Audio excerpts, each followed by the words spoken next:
오늘 주시는 하나님의 말씀은 사사기 8장 1절에서부터 21절까지 말씀입니다. 제가 2절과 3절 읽도록 하겠습니다. 기드온이 그들에게 이르되 내가 이제 행한 일이 너희가 한 것에 비교되겠느냐? 에브라임의 끝물 포도가 아비에셀의 만물 포도보다 낫지 아니하냐? 하나님이 미디안의 방백 오렙과 스앱을 너희 손에 넘겨주셨으니 내가 한 일이 어찌 능히 너희가 한 것에 비교되겠느냐 아니라. 기드온이 이 말을 하매 그때에 그들의 노여움이 풀리니라. 아멘. 기드온이 하나님의 도우심을 받아 미디안 13만이 넘는 군대를 격파하고 미디안의 두 왕인 세바와 살문나를 추격하려고 할 때의 상황입니다.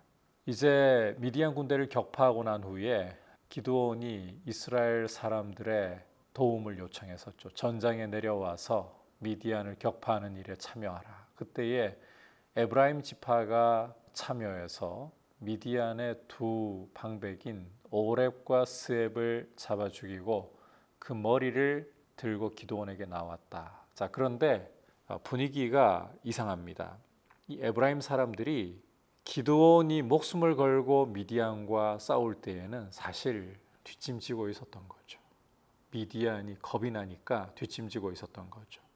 그런데 싸움에서 승리하는 상황에서 뒤늦게 끼어들어서 이제 오렙과 스앱을 잡아 죽이고는 큰 소리를 치는 거예요. 오히려 내가 미디안과 싸우러 갈 때에 우리를 부르지 아니하였으니 우리를 이같이 대접함은 어찌 됨이냐 이러면서 기드온과 크게 다투려고 하는 상황이 되어버린 겁니다. 자, 그럴 때 기드온이 이 에브라임이 사실 큰 지파예요. 힘이 있는 지파예요. 유다 다음 갈 정도로 덩치가 크고 힘이 있는 지파잖아요. 그런데 기드온이 이 상황에서 내가 이제 행한 일이 너희가 한 것에 비교되겠느냐? 에브라임의 끝물 포도가 아비에셀의 만물 포도보다 낫지 아니하냐? 여기 아비에셀의 만물 포도보다 에브라임의 끝물 포도가 낫다. 원래 이 끝물 포도라는 게 포도 중에 질이 떨어질 수밖에 없는 것인데 에브라임의 질이 떨어지는 포도라 할지라도 아비에셀의 만물 최상급 포도보다 더 낫지 않느냐. 너희가 전장에서 오렙과 스앱을 잡아 죽였으니 내가 미디안 군대를 격파해도 너희 전공을 따를 수 있겠느냐. 이렇게 하면서 자기를 숙여버리는 거죠. 그러니까 3절 끝부분을 보시면 그들의 노여움이 풀리니라. 이 큰 지파니까 기드온이 이들과 맞붙어서 싸우려 하지 않는 거예요. 한편으로는 이렇게 겸손해지니까 다툼이 사그러들어 버리는 겁니다. 이 부분에서 긍정적인 면을 우리가 한 가지 볼 수가 있어요. 하지만 여기에 의문부호를 우리가 하나 남기는 사건이 이어지는 부분에서 발생합니다. 이제 기드온이 싸움에서 승리하고 난 후에 미디안의 두 왕인 세바와 살문나를 잡기 위해 추격을 하거든요. 자, 그런데 이 기드온과 300명의 용사들이 13만 되는 군대를 격파하면서 싸웠으니까 얼마나 피곤하겠어요. 하지만 이들을 추격하다 보니까 도움이 필요한 거예요. 떡이 필요한 거예요. 그래서 숫곳에서 떡을 좀 주라. 나와 나를 따르는 이 군대를 위해서 떡을 주라. 그러니까 숫곳 방백들이 겁이 나는 거죠. 세바와 살문나를 추격한다고 하는데 말이 되는 이야기처럼 보여야 말이죠. 그러다가 이게 이 상황이 아니라면 자기들이 피해를 볼까봐 기드온을 돕지 않습니다. 그러니까 기드온이 7절에서 여호와께서 세바와 살문나를 내 손에 넘겨주신 후에 내가 들가시와 찔레로 너희 살을 찢으리라 이렇게 경고를 하죠. 브누엘로 올라가도 마찬가지예요. 세바와 살문나가 너희 손에 있는 것도 아닌데 똑같이 이 박대를 하는 거죠. 그러니까 기드온이 브누엘 사람들에게도 내가 평안히 돌아올 때 이 브누엘 망대를 헐어버리겠다. 자, 그리고 난 후에 기드온이 이제 세바와 살문나를 결국은 추격해서 함께하던 군대를 격파하고 잡게 되죠. 그리고는 이제 돌아오는 길에 브누엘과 숫곳을 지나면서 자신과 군대를 위해서 떡덩이 하나 제공해주지 않던 박대하던 이 브누엘과 숫곳 사람들을 말한 대로 징벌을 하는 모습을 보여줍니다. 이 브누엘과 숫곳은 약한 곳이에요. 에브라임 같이 크고 강한 힘 있는 지파가 시비를 걸어올 때 기드온은 숙였습니다. 언뜻 보기에는 겸손이라는 것이 너를 누그러뜨리는구나, 좋은 면을 볼 수가 있었어요.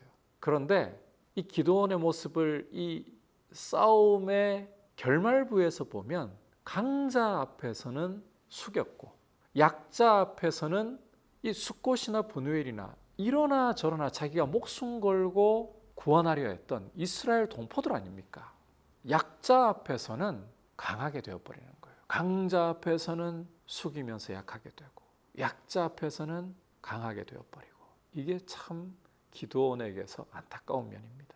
믿음의 사람임에도 불구하고 하나님의 큰 역사를 경험했음에도 불구하고 기드온에게 이런 안타까운 모습이 보이는 것이에요.